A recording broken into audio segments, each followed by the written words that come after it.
Tonight we're making Philly cheesesteak sloppy joes. Traditional? No. Good? Yes. Hey. Here's Maddie. So you can use a sloppy joe can, or you can make your own sloppy joe mix, which is what I'm going to teach y'all how to do because it is so easy. We are mixing the meat. Yeah, we're browning our meat. The beef, right? Yeah. Then we're going to take this out and I'll show you. Alright, now you're going to put your beef mixture to the side, okay? I don't like a lot of waste, so I'm using a lined paper plate with a paper towel, okay? And that's going to help collect some of this grease, although I don't have a lot of grease because I'm cooking with venison. Alright, so we've done that. We're going to put this off to the side. Hey Maddie, you ready? Now you're going to add 2 tablespoons of butter to your same pan that you brown your meat. 2 tablespoons of butter. Where's the butter? The butter is over here. Mm-hmm. Alright, 2 tablespoons. So we're going to add that, yep, to our pan. Right here. Uh-huh. And we're going to add, nope, that is for something else, but that's okay. Alright, and 1 sweet onion. And the recipe called for 1 green pepper, but I really like green pepper, so I added 2. 2. Yeah, cut it. Alright, go. Pour it in. Yep. The. You just scrape it with your hand. Oh. That's okay. Alright. Try to get as much in there as you can. Good. Okay. Perfect. Alright. Well, we got a lot. So we're going to let that cook up for 3 to 5 minutes with this butter. And then I'll tell you how easy it is to make sloppy joe mix.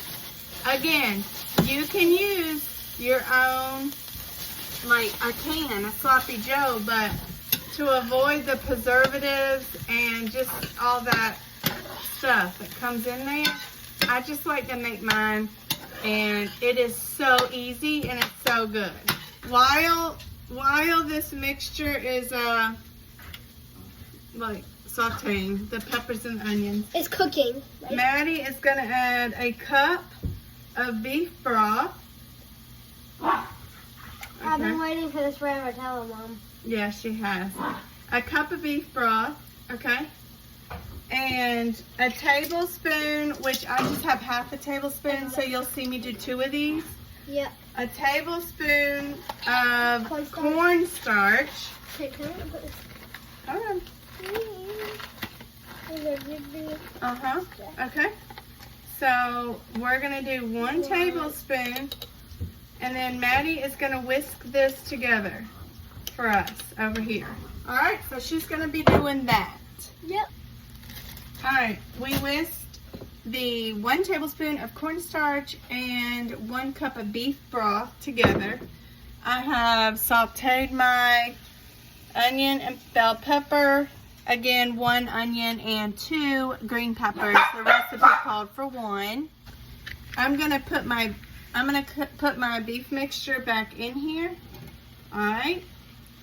And now I'm gonna add that cornstarch mixture to the pan.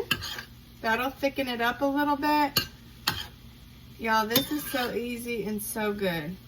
I'm telling you, it is so good. Alright, that's a little better, I guess. I don't know, whatever.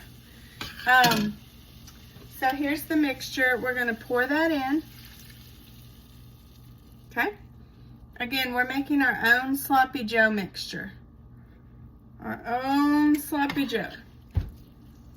So now what we're going to do is put in 2 tablespoons of ketchup. You can measure with your heart. Okay, 2 tablespoons of ketchup. Some salt and some pepper. This is really easy. And again, It's not full of the preservatives.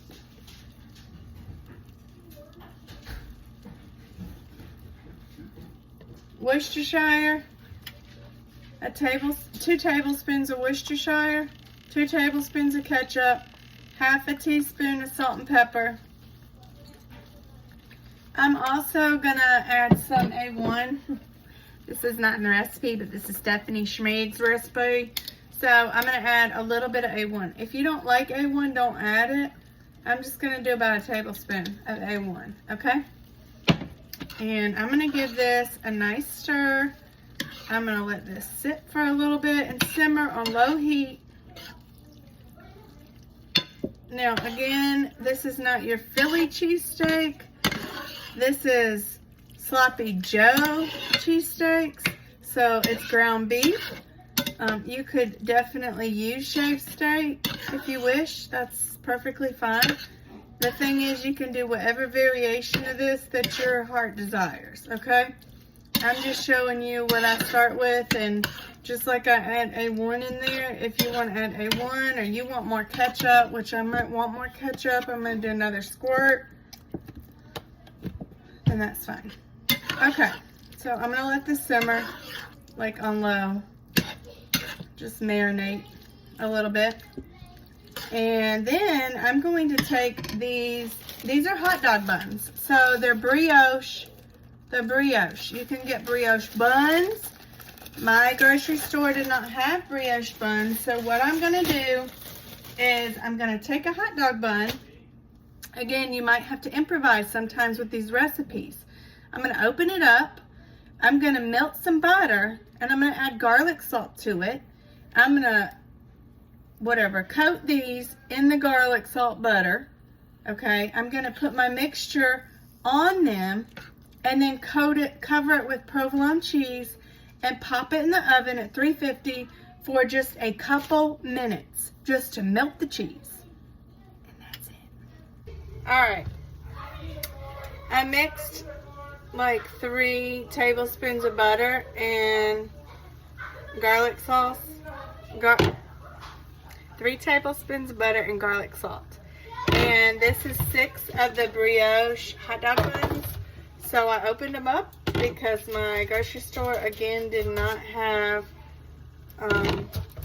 brioche buns. So I'm just using hot dog buns. And I've done this before and it's good. So sometimes you have to improvise, and that's okay. So lather that butter garlic mixture on this. This is not in the recipe either, but you need to do this step. This makes it really good, okay? I am not even kidding. Alright, so that's all lathered on. Get all your butter. Butter. Okay. That's on there. Now, we're done with that. So, again, 6 hot dog buns, okay, lathered in the garlic butter. I am now going to take this, look at that SloppyJoe mixture. I mean, this smells just like SloppyJoe. And I didn't need to use a can, none of that. Nothing. Like, this is all stuff that you probably have in your pantry, in your fridge, and it's so good. Like, they'll eat this up. When I tell you they will eat it up, they will eat it up. If you don't like peppers, omit them. If you want mushrooms, add mushrooms. My family does not like mushrooms. So, I do, but they don't. So we don't eat them. We just omit them. And that's the fun thing. You could do what you want, okay? So I have done this. This is making 6. This is gonna fit perfectly. This is a lot of meat. You could make this, pair it with a salad, green beans, corn, whatever you want to pair it with. But this smells so good, and it took me all of 20 minutes. I mean, it took me no time at all. So here we are. Now I'm going to take some provolone cheese. Some Aldi brand provolone cheese. But this is what it looks like beforehand. Right there. Doesn't that look good? Okay, now, provolone. We're going to top these with provolone cheese. Stick them in the oven at 350 just for a couple minutes. Again, we just want to melt the cheese. We have cooked everything else. We don't need to cook anything else. We're good to go there. So that's all we're doing. And then I will show y'all the after, because I'm so bad about not showing y'all the after, the finished product.